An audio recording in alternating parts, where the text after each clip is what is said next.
Hello everyone! In today's video, I'm going to be showing you a press-on set that I did that was a special order. It's actually a birthday gift. So I had so much fun doing it just because I love making these sets, and she was so nice to send me a bunch of ideas and things that she liked and then let me just kind of run with it, which I absolutely loved because, you know, it's so much fun to just be able to kind of let your creative juices flow. So the themes for this were pink and purple, which is right up my alley, and then some lace, damask type filigree swirly stuff. And then owls are the things that we chose, and oh, and fine glitter. So I think I combined all of those things really well, and it just looks cohesive and beautiful, and I absolutely love them. So I hope you guys love them as much as I do, and don't forget to click subscribe to see all my future videos as well. Bye! I'm going to begin by painting the thumb with a reverse French. So I have a really nice fuchsia color, and I'm basically just going to be leaving a gap around the cuticle area, and then the pinky with a half moon, so that's leaving a circle gap around the cuticle area, and that same fuchsia color. And then the middle nail completely a light pink. And after that, I actually cured those just so that they won't get messed up while I was doing this gradient.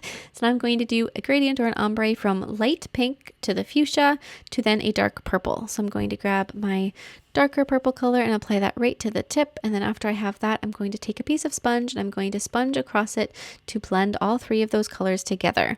And this process might take 2 or even 3 coats. In fact, on this set, I did do 3 coats because as soon as you sponge that, you're going to pick up quite a bit of pigment, especially in the beginning. So it takes a few more coats than it may normally. And it's just nice to know that information ahead of time so that if you go to recreate this and you're like, oh my goodness, my gel polish just is not creating this gradient this way, that's a good little tip to know. Plus, using a gel polish that's super pigmented like Madame Glam's is always a good choice too. And then in that negative space area on the thumb and pinky, I'm going to apply a little bit of sheer pink just to kind of smooth it out. And then a layer of gel top coat over the thumb and the pinky. And just to kind of leave those so they can't get any lint in them or anything while I'm working on the others. And now on the index and the ring nail, so those are the ones with the gradient, I'm going to be start by just doing a lattice pattern over about half the nail. So I'm going to do some diagonal lines in one direction and then diagonal lines in the other direction, effectively making a bunch of little squares. And then at each place where the lines intersect, I'm going to be taking a dotting tool and adding just a little dot of a bright white. So this is white gel paint that I'm using, and then cure that and apply a layer of glossy gel top coat over it.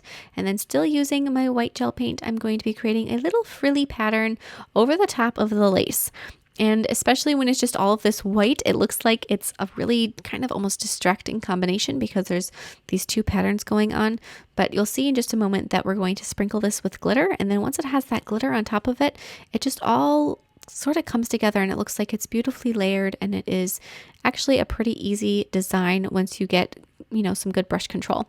So once you're finished painting your little swirlies, then we're going to sprinkle it with an ultra fine white glitter. So that's going to bring just some nice glitz to this. After it's cured, you can brush off the extra glitter. And now on the middle nail with the same white gel paint, we're going to start doing the little outlines of our owl. So this first step is just take your time. Don't try to rush it. That's the biggest thing when you're doing any kind of intricate painting, is that you have to know to take your time. And I know that you can say that and you'd be like, yes, I'm going to take my time. But especially if you're doing this on a client and they're staring you down, it is so easy to forget to just breathe and take your time. I know, firsthand that it can be one of those situations where you end up rushing anyway. So my biggest tip for anybody who is really trying to get into intricate detail painting and you're having trouble because sometimes your lines turn out and sometimes they don't, is to remember to breathe, because it's really hard, like I said, especially if you're doing this on a client, to just try to take your time. And the other thing that makes it difficult is sometimes a client is unaware that they're moving. And that can make it extra difficult because if they're moving, then obviously your lines are going to get messed up. So every once in a while, it's nice to just remind your clientele that the more still and the more relaxed they are, the better their nails are going to be. And if you just tell it to them like that and you just say, I know you don't realize it, but if you're scrolling Instagram with your left hand, your right hand is moving too. A lot of times they'll be like, oh my goodness, I didn't even realize that. And then they'll stop, and then it'll just be a much easier experience for you. But now on our little owl, we're going to take our fuchsia color and our darker purple, and we're going to be doing all of our color filling in on this adorable little owl. So we're going to take and do some ombres on it with those 2 colors and fill in some areas just with one or the other. just kind of fill it in as you go and figure out where the best spot for each of those colors will be. I absolutely love this color combination. So this set, like I said, was a custom order set. And as soon as I saw pinks and purples were her colors, I was like, yeah, me too. I love pink and purple. And so I was super stoked to be able to work with colors that are right up my alley.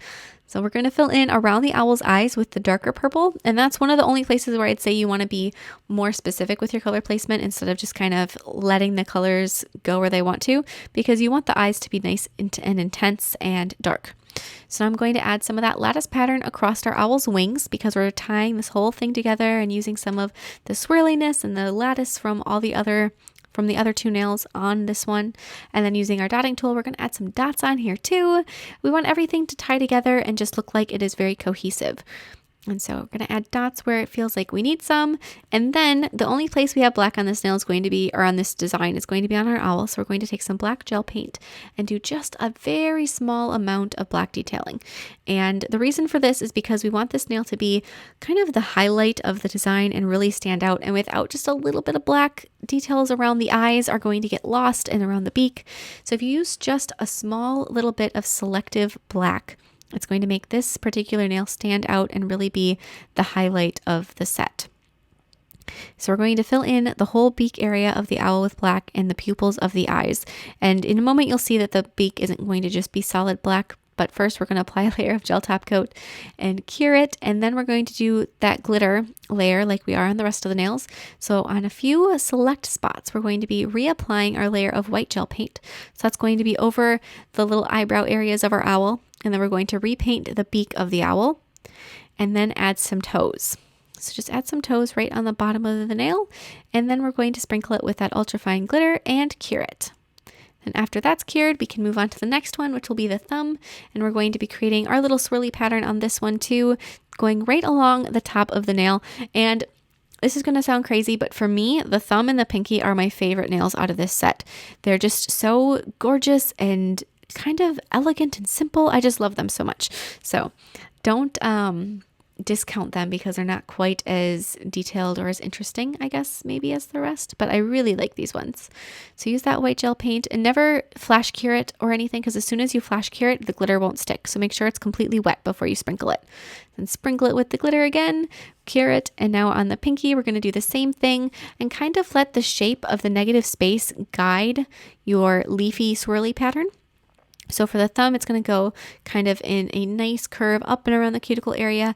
And for the pinky, it's going to kind of go in that nice opposite curve for the half moon. And then sprinkle it with the glitter again, tap it off, brush it off. And these are all done. I love the mix of effects so much. And I'm so glad that my client was super happy with them too. So yay. If you guys have a custom order for tips, definitely reach out to me. I'd be so glad to work with you. And here's a Melody Minute. Make it die, make it die, make it die, make it live.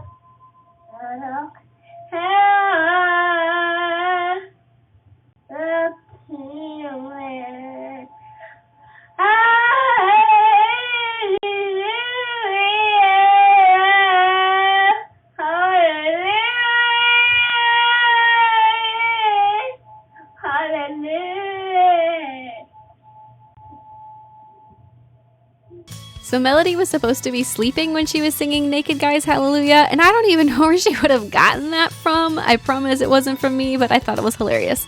And I will see you guys next time. Bye!